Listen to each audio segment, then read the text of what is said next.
কালকে বোনের বাড়ি আসতে আসতে অনেক রাত হয়ে গেছিলো, ওর জন্য আর ভিডিও করিনি। রাত্রে একবারে খাওয়া দাওয়া করে একটু রেস্ট নিচ্ছিলাম। এই ভিডিওটা শুরু করেছি পরের দিন সকাল থেকে। এটা হলো বোনের দুই ননদ। তো এরা সবাই এসছিল আমাদের সঙ্গে দেখা করার জন্য। তো এই দেখো, তিন জামাই কিন্তু এখানে খেতে বসে পড়েছে। তো তারপরে কিন্তু আমরা মেয়েরাও খেতে বসে পড়েছি। এই যে গুড়িয়া তার ভাইয়ের সঙ্গে খেতে বসে পড়েছে। তারপরে কিন্তু আমরা দুপুরের খাওয়া দাওয়া শেষ করে বিকেলবেলা বেরিয়ে পড়লাম মামার বাড়ি যাওয়ার উদ্দেশ্যে। বোন প্রত্যেক বছরই যখনই আমি আসি, আমি কিন্তু বোনকে মামার বাড়িতে নিয়ে যাই। এই দেখো, যেতে যেতে সন্ধ্যা লেগে যাচ্ছে আর মনের ভিতরটা ভীষণ আনন্দ লাগছে। আর দেখো, তোমাদের সঙ্গে কথা বলতে বলতে কিন্তু আমি মামার বাড়িতে চলে এসেছি। ওই যে আমার ভাই টুক করে লুকিয়ে পড়লো আমি ভিডিও করছে দেখে। বাড়িতে এসে চটপট হাত পা ধুয়ে আগে মায়ের দর্শন করে নিলাম। এই দেখো আমার মামার বাড়ির মায়ের মন্দির। তারপরে আমরা কিছু খেয়ে বেরিয়ে পড়লাম মার্কেটে, কারণ এখানে আসলে আমার এই বাজারটা ঘুরতে ভীষণ ভালো লাগে। আগে যখন মার সঙ্গে আসতাম, মাও ঠিক সন্ধ্যাবেলা আমার মাসিদের সঙ্গে মামাদের সঙ্গে বেরিয়ে পড়তো বাজারে। তো কিছু কেনাকাটা করার পরে এখন কিন্তু চলে আসলাম বাড়িতে। আর এই দেখো, আমার মামি তার মেয়ের জামাইয়ের জন্য কিন্তু তালের বড়া, তালের পায়েস সব কিছু রেডি করে দিচ্ছে। আর এই যে এনারা বসে আছেন। তারপরে রাত্রেবেলা আমি মামাকে বলেছিলাম, অনেক দিন ধরে মামা শুটকি মাছ খায় না, আমার জন্য এনে দাও।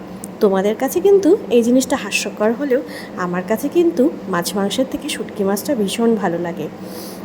তারপরে এই যে সকালবেলা উঠে গেছি, ঘুম থেকে উঠে এখন কিন্তু যাচ্ছি আমার মামির বাপের বাড়ি, মানে আমার আরেকটা মামার বাড়িতে। তেনারাও কিন্তু আমাকে ভীষণ ভালোবাসে, একদম নিজের মামাদের মতন। তো শুটকি মাছের ব্যাপারটা যেটা বলছিলাম, শুটকি মাছের সঙ্গে কিন্তু আরও অনেক ধরনের আইটেম ছিল। শুধু শুটকি মাছ দিয়ে কিন্তু আমার মামা আমাকে ভাত খাওয়ায়নি।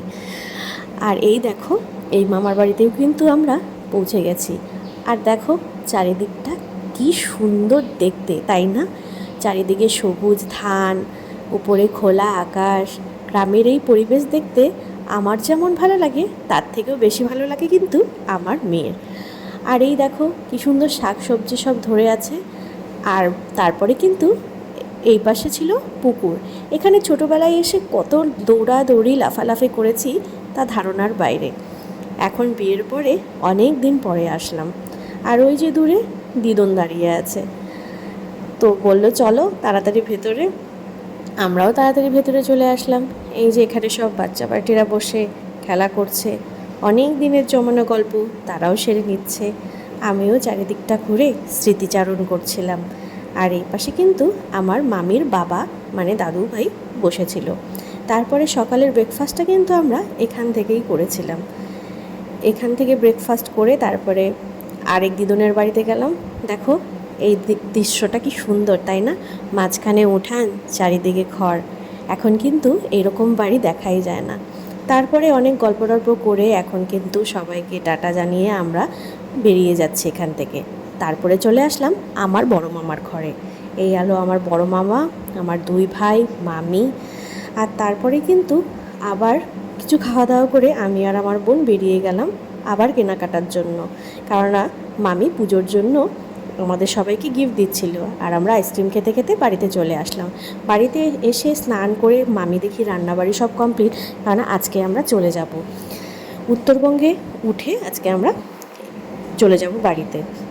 খাওয়া দাওয়া সেরে সবাইকে প্রণাম করে মন খারাপ করে এখন আমরা বেরিয়ে যাচ্ছি, কারণ এখানে আসলে বাড়িতে যাওয়ার আর কোনো ইচ্ছেই হয় না। মামিটাই বলছিল এরপরে যখন আসবি দুদিন হাতে সময় নিয়ে আসবি। কেমন করে জানি তোরা আসিস আর কেমন করে চলে যাস একদিনের জন্য।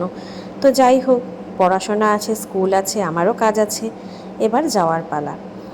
তারপরে এই তো স্টেশনে চলে আসলাম। আর স্টেশনে এসে দেখি প্রচণ্ড ভিড়। দাঁড়িয়ে থাকতে থাকতে গাড়িও চলে আসলো। আর মনে একরাশ দুঃখ নিয়ে আমরা গাড়িতে উঠে গেলাম যে কিভাবে এই দুটো দিন পার হয়ে গেল। মেয়ে আসলে প্রত্যেক বছর কান্দে যাওয়ার সময়টা, তো কী আর করার। এই দেখো আমাদের ট্রেন ছেড়ে দিল, এবার যাবার পালা। বাড়িতে গিয়ে সেই আবার ব্যস্ত জীবন কাটানো। এরপরে শীতের সময় ভাবছি দুদিন এসে থেকে যাব, মনটাও ভালো লাগবে। আর কথা বলতে বলতে পৌঁছে গেলাম এনজেপি স্টেশনে। ভিডিওটা কেমন লাগলো তোমরা সবাই জানিও।